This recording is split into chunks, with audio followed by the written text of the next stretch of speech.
Test 5. You will hear a number of different recordings and you will have to answer questions on what you hear. There will be time for you to read the instructions and questions, and you will have a chance to check your work.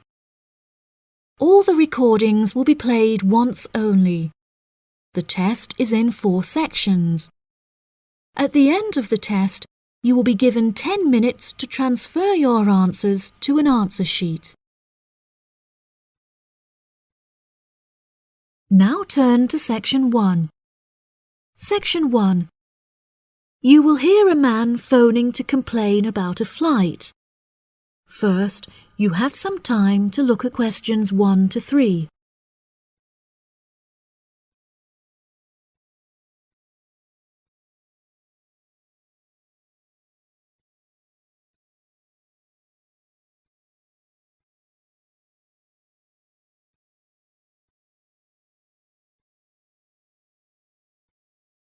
Now we shall begin. You should answer the questions as you listen, because you will not hear the recording a second time. Listen carefully and answer questions 1 to 3. Hello, you have reached the complaints department. How can I help you? Yes, hello there. I am phoning to make a complaint regarding a flight that I took with you recently. Okay. There are some details I will need to take from you first. May I have your name, please? Jack Dawson. That's D-A-W-S-O-N. And your address? It's 33 Hillcrest Road. That's Hillcrest. 33 Hillcrest Road. Is that in Exeter? Yes. And what is the postcode of the residence? It's AL698GQ. Thank you. Do you have a telephone number? Yes, the number at my office is 754688. That's good. And may I just take a home phone number for you in case of emergencies? No problem. It's 798662. Are they both local numbers? Yes. Before you hear the rest of the conversation, you have some time to look at questions 4 to 10.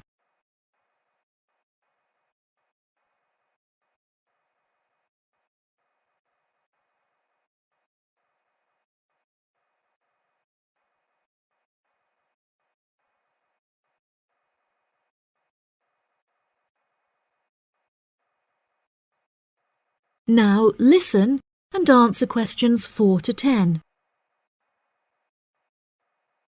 Okay, great. Thank you for your patience. Now, what is the nature of your complaint? I'm phoning to complain about a flight I took recently. I always take certain measures to ensure that I will be comfortable. For example, I always pay the additional cost for extra legroom, and I always arrive punctually for the flight to make sure that I'm seated beneath an air conditioner. Unfortunately, I was disappointed to find that the air conditioning on the plane was broken, so I spent the entire flight in discomfort as it was too hot and the air was stuffy. I see. I do apologize for this fault with the air conditioning. Now, while I have you on the phone, would you mind answering a short questionnaire regarding your recent flight? Sure. Okay, let's get started. What did you think of the food that was served to you during the flight? I thought that it was inexpensive and quite delicious. However, I was still very hungry afterwards, as it was a very small portion and more of a snack. Providing a snack for lunch is not reasonable. Okay, I have noted that down.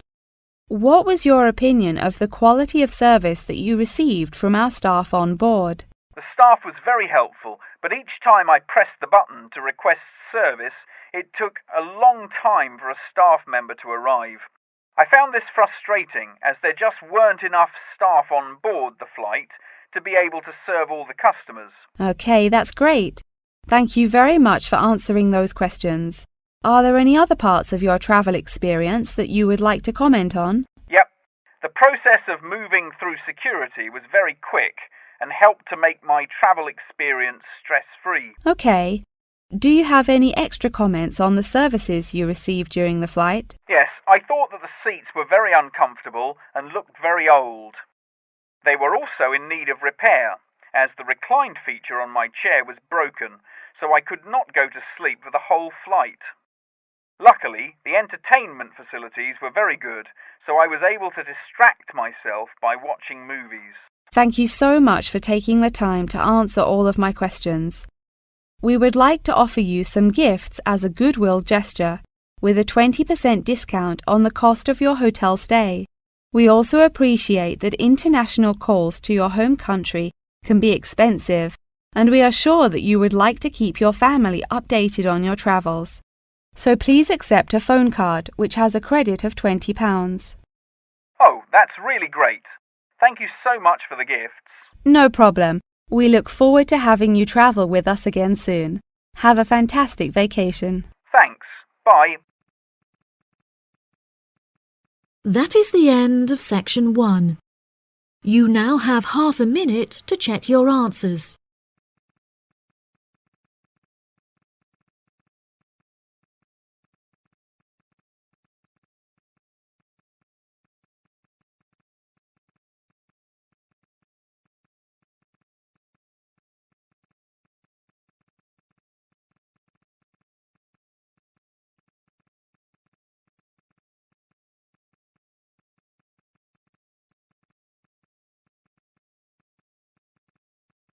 Now turn to section 2. Section 2. You will hear part of a talk given by a member of staff at a car rental company. First, you have some time to look at questions 11 to 16.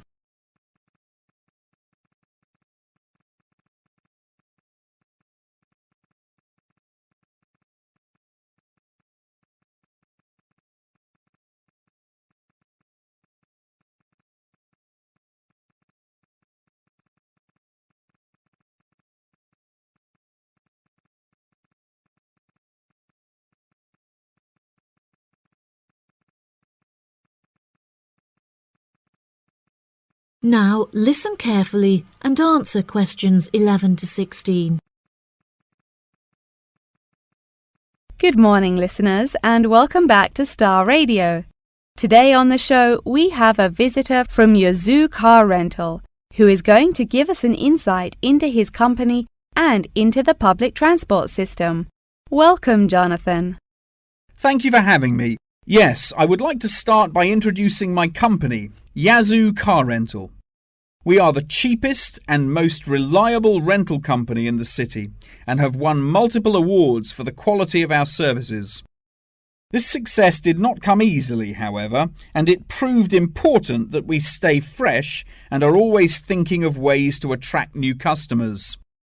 Our first attempt to do this was to offer a free gift with every car rental, which we were confident the customers would be very interested in. The offer of a free Hoover with each rental, however, did not attract any new customers, so we quite quickly stopped offering it. In 2002, a new taxi company opened next door to us, and we started losing a lot of business to them. So we introduced an offer that we hoped might compete with their service. We offered a new package where you could rent a car with a driver for a small extra fee. By introducing this offer, we found that all of our customers preferred to drive the cars themselves. So again, this offer was unsuccessful in attracting more customers. Learning from these mistakes, we decided to offer a package service where the customer no longer had to come to our offices to pick up the rental car. Instead, we could drop off and pick up the car anywhere in the city to make the customer's experience a lot more stress-free. This offer was very popular and increased our profits by 30%. In order to attract a younger demographic, we updated the models of cars that we offered for rental. We began offering more trendy cars such as minis and smart cars that we thought might appeal to the younger crowd, and we also purchased them in more fun colours like reds and greens. This offer attracted some new customers of a younger age group, however, not as many as we hoped. Next, I decided to offer our services at a discounted price on our website where it could be seen by thousands of people. I thought that this could be a great way to attract a number of new customers who would never have heard of us before, and it worked fantastically well. Following the success of the discount offer, we had so many customers that it became necessary to open a new branch of the company in the centre of the city. The cost of renting offices in the city centre was very high, so we hoped that our profits would justify this expensive decision. We made enough profit to keep our city centre offices open, but we had hoped for a greater increase in customer numbers. Before you hear the rest of the talk, you have some time to look at questions 17 to 20.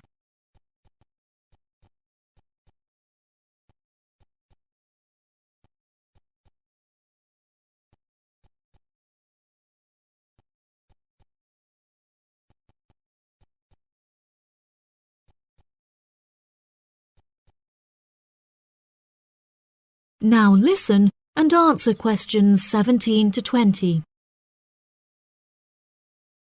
Now for the second part of my talk, which is on the topic of public transport. There are many benefits to public transport. For example, the recent introduction of bus lanes has meant that buses are now unaffected by traffic jams and are able to stay on schedule. Unfortunately, as fewer and fewer people are taking the bus nowadays, the service has become quite inefficient. This reduction in passengers may be due to the stories in the newspaper about the dangers posed to pedestrian safety by the buses. However, this is largely untrue, as buses are responsible for far less pedestrian-related accidents than cars. I use the bus service often, as car petrol is so expensive nowadays that the bus is far more affordable. However, if I am in a rush, I prefer to take a taxi, as they tend to get you to your destination very quickly, so you can remain punctual for your appointments. I also very much enjoy flying to my destinations, as the service is incredibly fast and the airports are always very easy to find.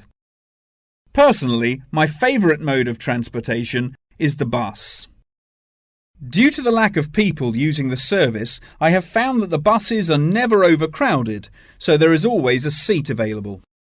They are also never dirty, as they get cleaned regularly. However, I have found that sometimes the bus can be over a half hour behind schedule, which can be very frustrating. There has been a lot of fluctuation in the price of bus tickets in the last couple of years. In the past, £1.80 for a ticket was enough to sustain the bus companies. However, as the price of fuel increased, so did the ticket prices.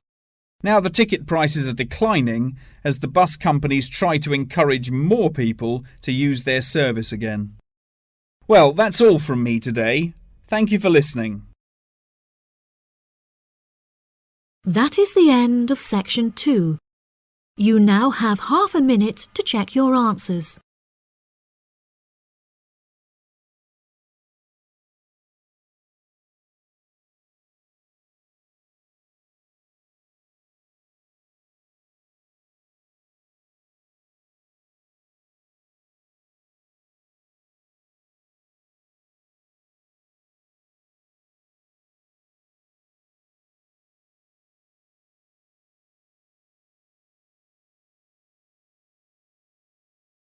Now turn to section 3. Section 3. You will hear a conversation between a student and her professor discussing an assignment. First, you have some time to look at questions 21 to 25.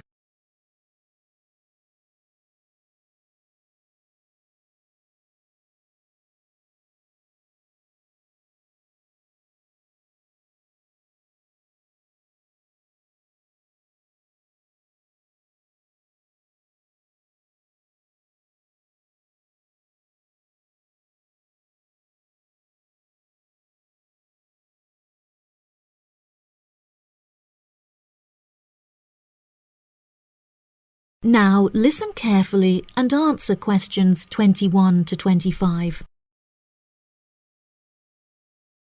Excuse me, Dr. Thompson.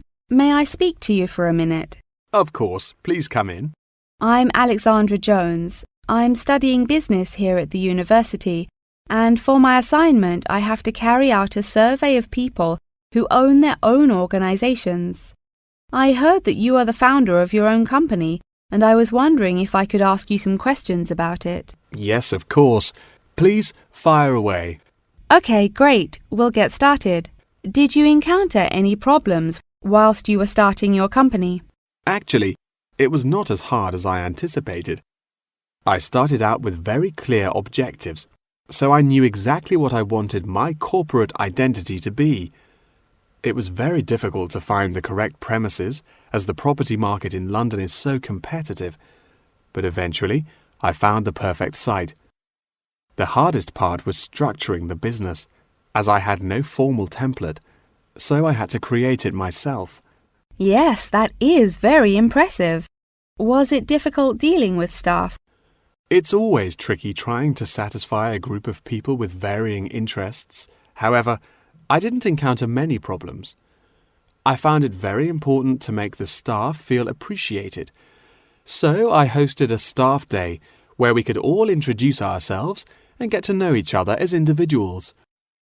I was also able to talk to them about the type of work that they would be doing and gave them the opportunity to share with me the issues they had with the allocation of the work. Okay. Did you hire a management team or did you take on the role of the manager? Oh no, I already had enough tasks to take care of. I employed someone else to take on the role of the manager.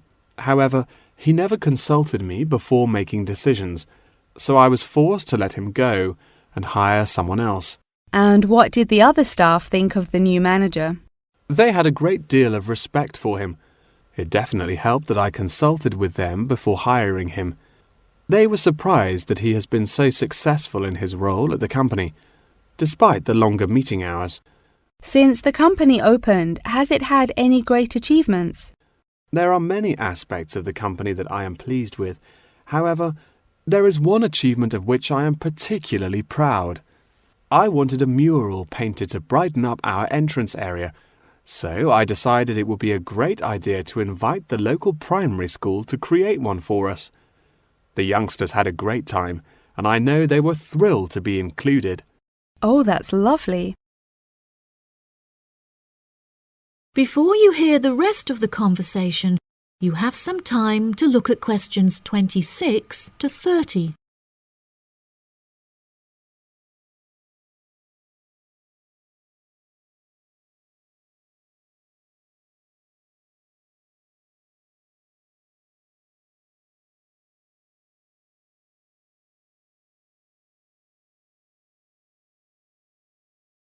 Now listen and answer questions 26 to 30. Have you encountered any major problems since you opened the company? Yes, we are always encountering issues with employment because it is very hard to find people who are qualified for the roles that we are offering. But unfortunately, there is no solution to this. One of our administrators also recently left to go on maternity leave, which put us in a tricky situation. However, we have managed to find a temporary replacement for her. It's also now approaching the period when we must carry out our financial training, so I need to find a venue with enough space to hold everyone. It will be interesting trying to organise that event. Oh gosh, I can imagine. I find it hard enough to organise myself. Organisation is a difficult thing to master, but it is also essential for success. Whilst I was learning how to stay organised, I realised that the role of motivation is essential. Okay, that's great. I also suggest that you visit the library, as there is a section on culture that will have some very valuable material on how to develop your organisation skills. Okay, I'll head to the library when we're finished. I think you will find it very useful. They also have a collection of documentaries on the subject of personal organisation, and I suggest that you look up the literature on management of change. I personally found these sources incredibly useful. Articles are also a valuable resource, and we have a whole collection of them in our university library. I advise that you look at Section 2, where you will find articles on the nature of volunteering. That's great. Thank you so much for your help. No problem. That is the end of Section 3. You now have half a minute to check your answers.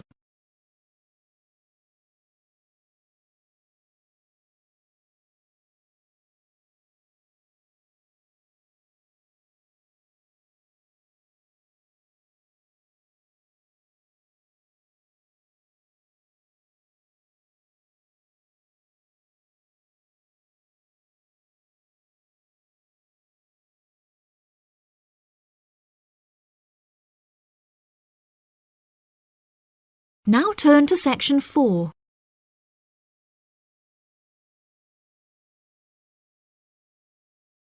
Section 4. You will hear a talk on the research of architecture. First, you have some time to look at questions 31 to 40.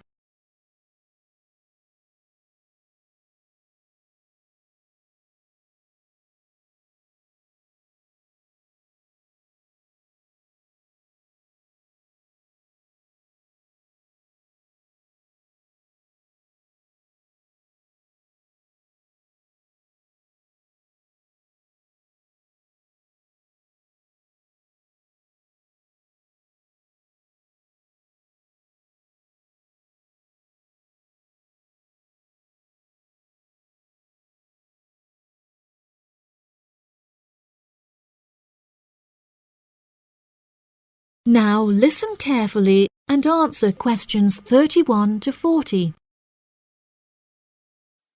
Welcome, class, to your very first lecture in this series on architecture, conducted by myself, Dr. Torben Dahl. Today we will be looking into the relationship between climate and architecture, where I will be giving you a critical overview of the main climate influences that shape the design of buildings. Throughout this lecture series, we will be looking at the latest research into climatic design carried out by experts in the field, in addition to case studies and examples drawn from modernist practice, both in cities and rural areas. Now, acid rain is one of the climatic elements with the most devastating effects on our architecture.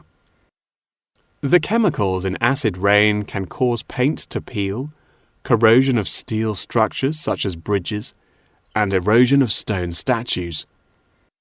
Since the 1970s, our government has been making great effort to reduce the release of these chemicals into the atmosphere, with positive results.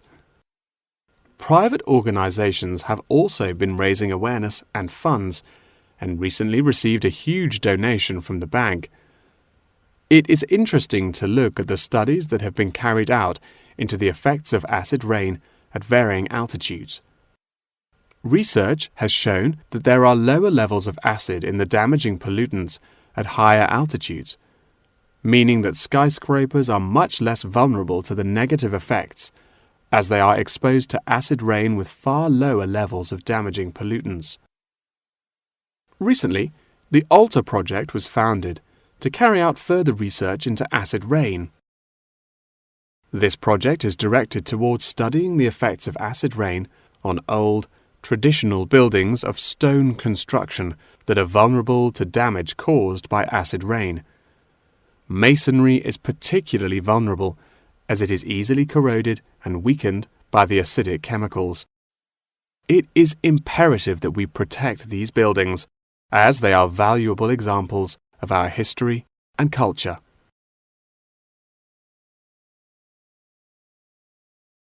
Pollution is one of the main sources of concern in the present day. The construction industry contributes considerably as a source of pollution in its day-to-day processes of creating building materials such as concrete and glass. However, more new sustainable methods are being developed to counter this. A recent case study for this is Sky Tower, whose windows have been made from recycled glass to prevent pollution from the glass-making process. Water is the most problematic element to be considered in construction. It is imperative that construction elements, such as the insulation, are fitted into the building in dry weather to prevent it from getting wet. This makes winter an undesirable season for construction, as the heavy rainfall can have adverse effects on the building. Another climate type that has an enormous effect on buildings is humidity. Constructions made of steel and stone are largely unaffected by humidity. However, it can have a serious effect on wooden constructions if the timber has not been correctly treated. Moisture from the air can condense in the grain of the wood, which then swells and shrinks in proportion to the magnitude of change in its moisture content.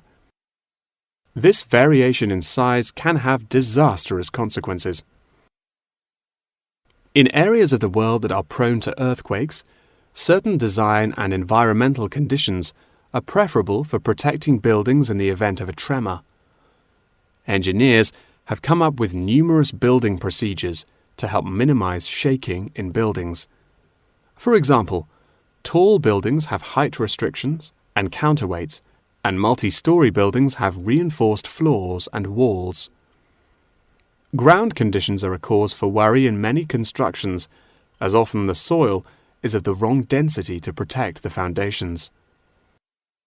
Luckily, technology has now been developed that can help to minimize damage by earthquakes. Seismic sensors can give prior warning when an earthquake is about to happen, so that preparations can be made to protect both the people and the buildings from harm. The movement of building structures can now also be measured and monitored over time by architects.